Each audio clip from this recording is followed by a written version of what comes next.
5 sunnah ketika azan. Tuan-tuan, sunnah-sunnah ini hampir pupus di atas muka bumi Allah. Sunnah yang pertama, sebut seperti mana Tok Bilal sebut. Buat sunnah tuan-tuan, buat sunnah ni. Tuan-tuan akan tengok. Yang kedua, tuan-tuan selawat. Allahumma salli wa sallim ala sayyidina Muhammad. Bila Tok Bilal habis azan, selawat.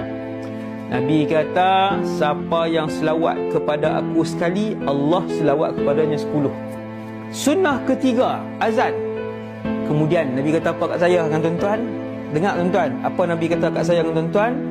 Mintalah kepada Allah untuk aku, untuk Rasulullah, al-wasilah. Apa itu wasilah?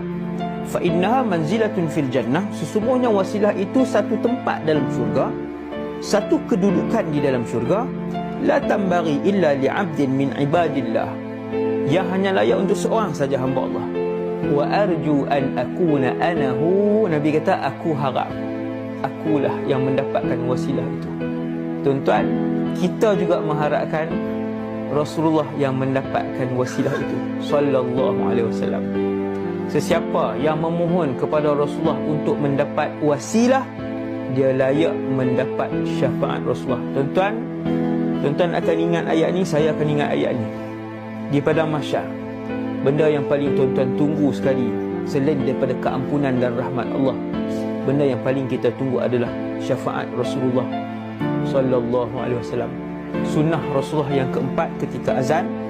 Dan yang terakhir saya nak sebut kat tuan-tuan, ni yang kelima. Siapa yang jawab seperti mana Bilal sebut, dia jawab sampai Tok Bilal kata, La ilaha illallah, dia pun jawab La ilaha illallah. Nabi kata dia jawab semua tadi ni dengan hatinya, dengan keyakinan daripada hatinya, dakhalal jannah. Hadis riwayat Imam Muslim. Subhanallah, masuk